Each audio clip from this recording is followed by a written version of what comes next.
In my first assignment as a young priest in Norfolk, Nebraska, I was given the responsibility of teaching in the high school, sophomores and seniors, religion 3 times a week. I had never taken a class to learn how to teach. I had no idea how to teach.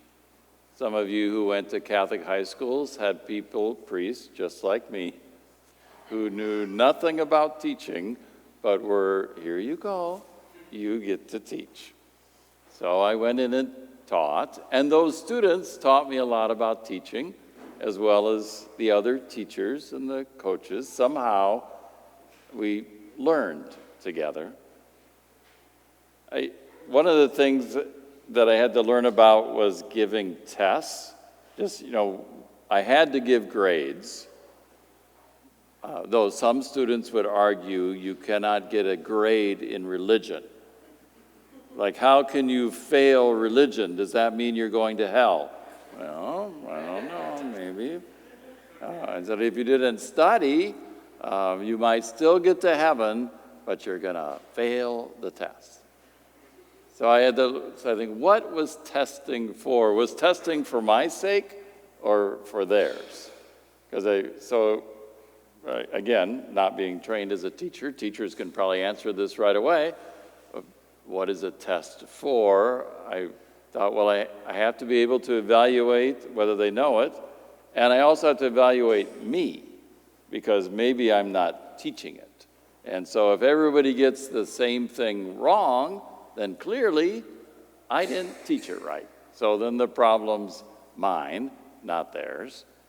But I really admired the teachers who could give a test that not only kind of covered the material, whether you know it or not, but also invited the students to learn something more, even in the test.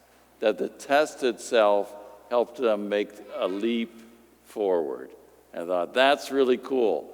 Now, I never really figured out how to do that real well in my test, but I kept talking to those teachers, saying, okay, how do I do this so that they learn even in the test, that the test helps them come to a new thought? So I don't know if you caught the line in tonight's gospel. We have this interlude of the Gospel of John in the middle of the Gospel of Mark. So for the next 5 weeks, we get the Gospel of John. It's this interlude on the bread of life discourse. It starts with today's scene of the multiplication of the loaves and the fishes. But in that, there's a line which pops out for a teacher. Jesus asks, where are we going to get enough food? Where are we going to buy enough food for all these people? And it says, he said this to test them. I think, he's a teacher giving a test here. So why is he testing them? What is the point? Is it because the disciples have to get a report card? And Jesus will fill out the report card and say, sorry, that day we were at the sea, nope, we failed. Or, is it Jesus checking himself, saying, am I really doing a good job of teaching these guys so that they can understand what I'm trying to teach them? Or is he trying to get them to take that leap? Maybe the test is to get them to learn something. Whatever it was, they failed. They failed. So first, Philip says, oh my gosh, look, there's about 20,000 people here. There's no way it would... 200 days' wages would just give everybody a bite. If you were paid $10 an hour, 200 days wages, about $16,000. And while that's a lot for one person, $16,000, I can get a very nice meal. But $16,000 for 20,000 people? Nope. You're all going to get just a bite. That's not enough. So Philip thinks it's about he doesn't have enough money. That's the answer. We do not have enough money.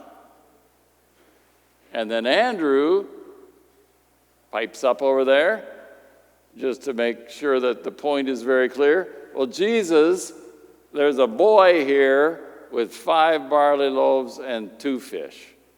But look how little that is. There's 20,000 people. 1 sack lunch. Come on, it's not going to work. So again, Andrew fails. Because Andrew thinks it's about resources, not enough resources. And Jesus must have just shook his head and said, okay, I'm going to have to keep working on this part.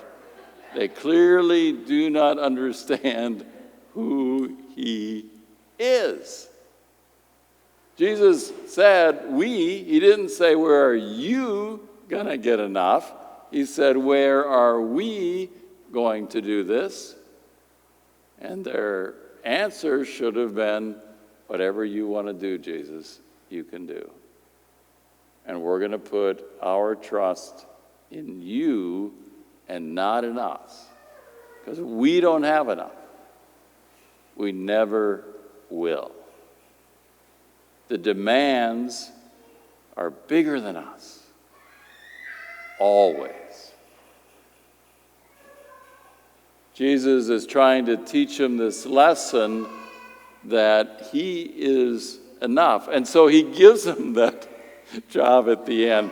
That job at the end is a typical teacher's job of what they do to make sure a student can learn the point. So what did they have to do at the end? They had to go around to 20,000 people and pick up the leftovers. It's like writing something 100 times over and over. Jesus can do whatever he wants. Jesus can multiply loaves and fishes. Do you have anything left over? Yes. Boom. Do you have anything left over? Yes. Do you have anything left over? Yes. Do you have anything left over? Yes. Do you have anything left over? Yes. They didn't have anything to start with. And they have 12 big baskets left over.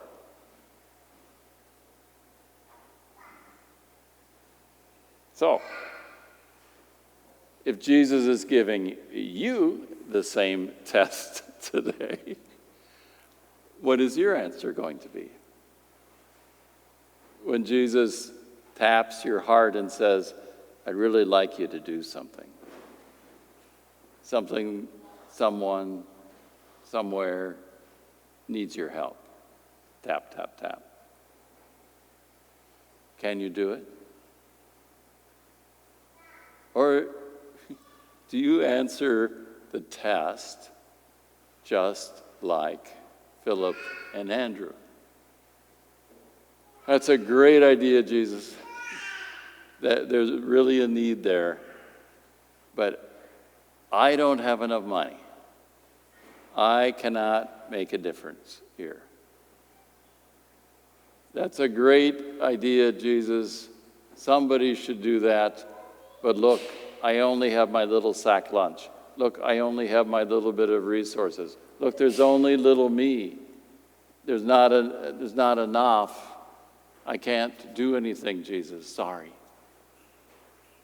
And Jesus would say, not the right answer. There's a great scene in Ezekiel, and you probably all saw it in children's Bibles when you were young.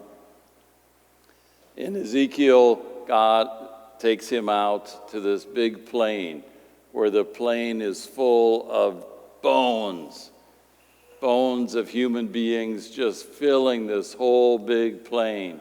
They're dried. They've been dead for a long time. And God says to Ezekiel, do you think they can live? And of course, most of us would say, no way. Those bones have been dried up for a long time. But that's not what Ezekiel says. Ezekiel says back to God, you know. You know, God. Actually, he says, you alone know. You're the only one, God, who knows that. And Ezekiel puts his trust in God, and God says to Ezekiel, preach. And so Ezekiel preaches, and the bones come to life. Because it's God's doing, not Ezekiel's. And so it is for us this day, always. We as Christians are constantly being called by Jesus to make his kingdom happen in this world. And our response cannot be, I don't have enough. Because what Jesus says to you is, whatever you have is sufficient. Whatever you have is enough. Because this is not about you. This is about God. This is about Jesus. This is about what God does. So when I see sad-faced Christians frustrated with their lives, I think, hey, you haven't given it over to God. You think it's all about you. You're still trying to do it yourself, trying to build some little kingdom that you cannot do on your own. And if you are building something and it's not working and God's not helping, stop. You're doing the wrong thing, because then you're building your thing, not God's. If it's God's thing, it will happen in God's time and in God's way. And there will be a lot left over.